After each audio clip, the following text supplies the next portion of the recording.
Chevy. Welcome to my shed. How are you today? How's life in your world? How's things where you are? Everything here is pretty great.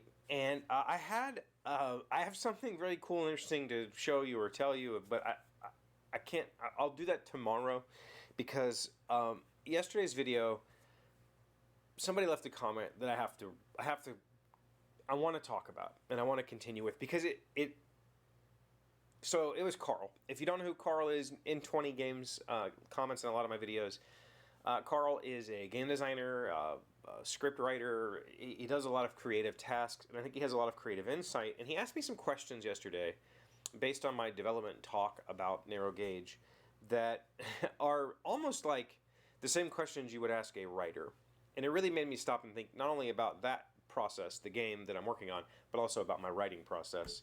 And I just want to touch on it some. So basically, the first part of this comment, he talks about how I hit on the idea that decisions in the game need to be strategic. Players need to have a good reason to make a decision, or they need to have at least some sort of control over their destiny.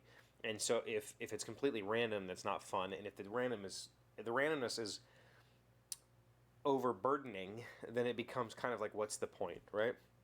So he talks about, having that feeling of accomplishment is really important. And so having some sort of control of your destiny, it gives that feeling of accomplishment. He said drawing 5 cards and realizing you're lucky enough to draw cards that you get to a city might make someone feel good, but perhaps it isn't very fulfilling. And that's true, because like in the previous version of the game, it was basically just hand management was the more exciting part of the game. And that's not really a good, it just kind of feels, I don't know, like playing Yahtzee, right? It really doesn't feel like you accomplish anything. It feels like the deck said, here, now you get a turn, right? So he asked the questions, and these questions hit a lot of nerve because I've been asked these same questions from my writing friends who have tried to help me figure out how to write books. I've so far written one, and it's horrific, and I'll never let you read it. But it's the same kind of questions.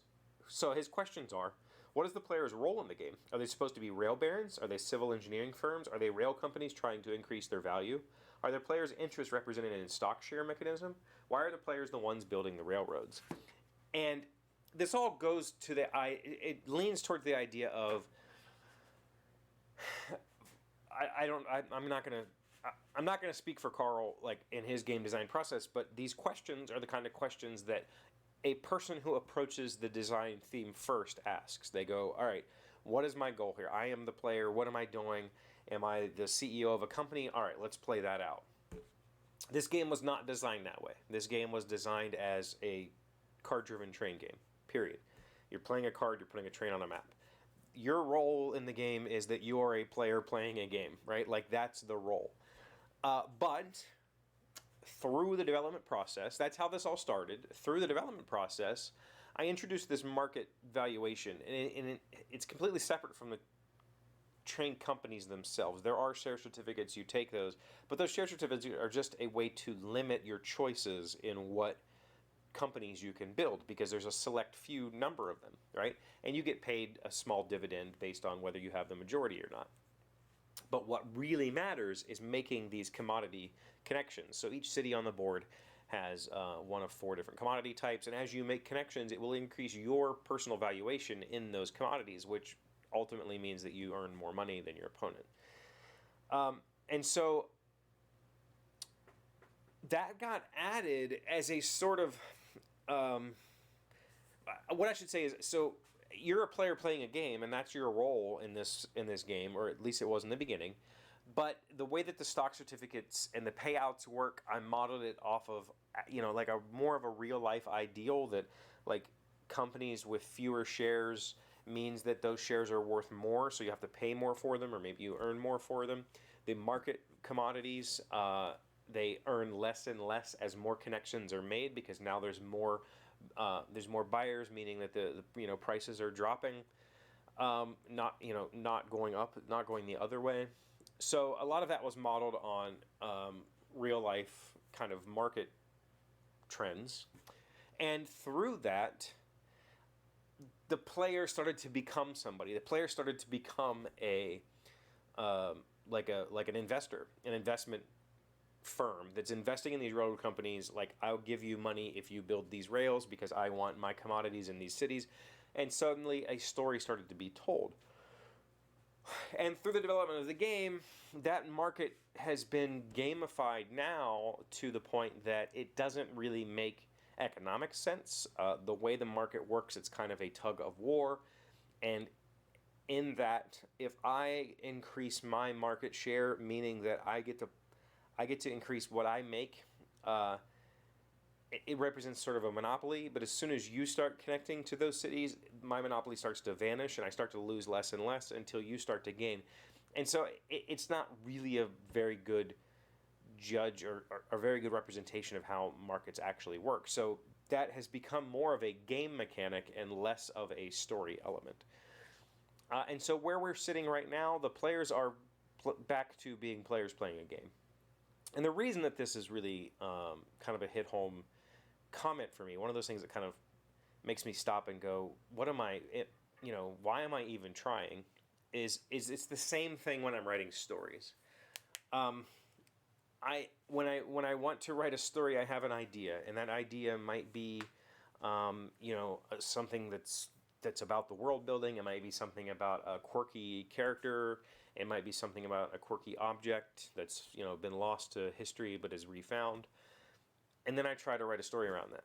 And it's the same thing with game design. I want to make a game where I play cards, and those cards dictate how I put pieces on the board. Now let's build a game around that. As opposed to saying I want to build a 2-player game about train barons competing over, market segments. I approach it from I've got this play a card, put trains on the board idea. How do I make that a game? And part of me still wants to do that, right? Like, part of me still wants to write stories that way, to say I have a story about this pen and what happens when you click it 5 times. And now I got to try to write a story around that. And I guess what I'm discovering is that maybe I suck at both of these things. I suck at both. I know I suck at the writing part, because when I show that idea to a writer, they go, but what's the point? Like, where is the character's journey? How are we learning, about the character? I don't give a shit about the character. I want a pen that when you click it 5 times, something cool happens, right? The character is meaningless to me. And it's the same thing when I'm designing this game. The player I don't give a shit who the player is. Like, the player is not telling a story. The player's playing a game. Here's my game, play my game. But in the end, what am I doing? I'm just making an abstract game that has some trains. That's not the kind of games that people are playing right now. And these aren't the kind of stories that people are reading right now. Maybe this worked for, dime novelists back in the day, but it's not the kind of stories that people want to read anymore. They want to read stories about real people who have real growth or go on real journeys. They want to play games that make them feel like they are part of a story. And I suck at that really bad. And so that comment kind of really hit home, because it's been 2 endeavors I've been trying really hard to work on over the past year. Between writing and game design, I've been trying really hard to make it work, and none of my stuff works. And it all doesn't work in the same way. It all works in the way that I have this quirky idea, and that's all I have. And I try really hard to make you feel like that quirky idea is important. And the reality is that quirky idea is still just a quirky idea, but now I've wrapped it with, basically a lot of confusion, so that finding your way to that idea becomes the experience, and that's not really an enjoyable experience. So I think what I have to do is just kind of step back and say, all right, in the beginning, I was trying to make a game where you play cards and put trains on a board. In the end, what I want is a train game for 2 players. I want a game where we are playing as investors in train companies, and we are building out railroad companies. How do I do that? And let's toss everything else away. I think that's what I need to do. And as we rapidly are approaching NaNoWriMo this month, I need to figure out, do I even have like a character journey that I want to write? Right now I have a list of ideas, but I don't have a character journey. I just have a pen that when you click it 5 times, something cool happens. That's not one of the examples. That's just what I came up with on the spot.